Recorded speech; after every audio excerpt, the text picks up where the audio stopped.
They didn't even look at me when they did it. My chair, the one I'd sat in since childhood, was pulled out from under me and slid toward her, my brother's wife. "Sit here," my mother said warmly. "You belong at the head of the table." And then, turning to me, "You don't." The laughter came soft at first, then sharper. My father smirking. My brother avoiding my eyes. The scrape of her chair legs replacing mine. I stood up. I didn't argue, I didn't beg, I simply walked out.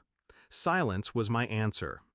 But then his voice stopped me. My grandfather, frail, sharp-eyed, watching everything. "Actually," he said, cane tapping against the floor, "she owns this house." The room froze.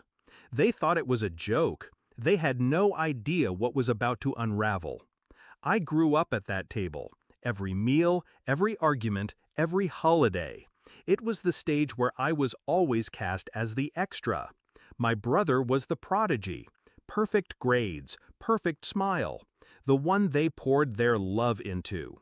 I was the afterthought, the shadow, the "don't ruin this moment" child. Still, I tried. I cooked meals, helped clean, picked up pieces of the family no one else noticed. I thought maybe if I gave enough, they'd see me. But in that house, giving was never enough. Patterns don't lie. Once you stop craving approval, you start noticing.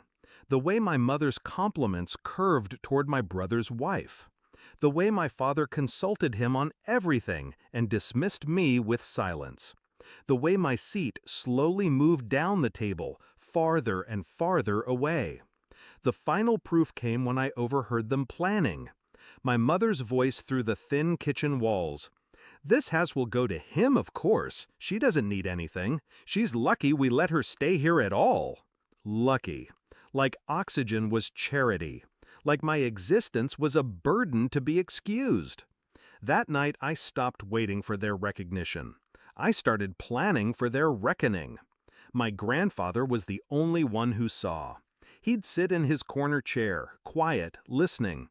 He'd slip me small envelopes with words instead of money. Patience is sharper than rage. I never understood until I saw the property deeds. The house was his, still in his name. And his will, carefully updated, had a single condition. It would pass to me alone. He never told the rest. He let them believe their fantasies. And I let them live in that delusion.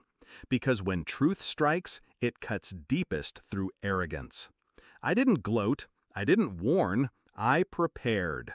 I took the deeds from his drawer, legally notarized and sealed. I secured my claim with a lawyer they didn't even know I had. I updated the locks, the titles, the accounts, all tied to me. And then I waited. I waited for the moment they would step too far. The moment their cruelty would finally expose itself in the open. It came the night they gave away my seat. When my grandfather spoke, silence hit the table like a storm. "She owns this house," he repeated. His voice didn't tremble. They laughed. My father called it senility.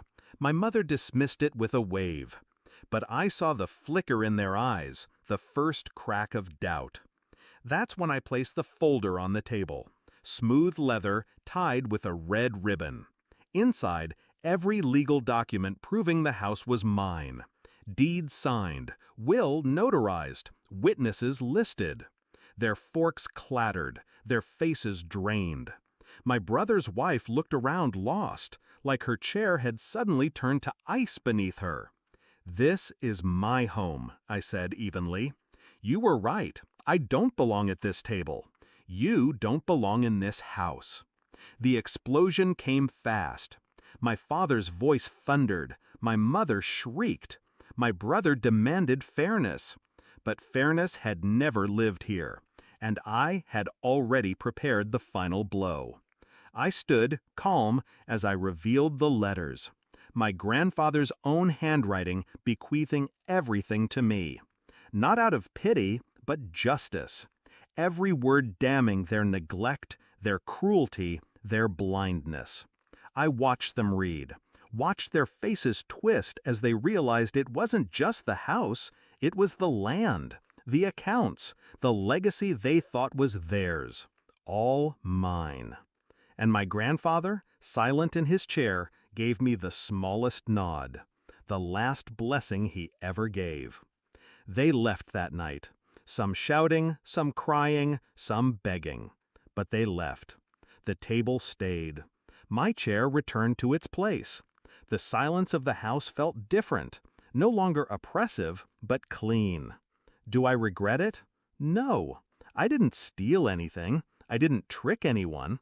I simply accepted what was always mine and let their own arrogance destroy them. Justice isn't always loud. Sometimes it's a single sentence spoken at dinner.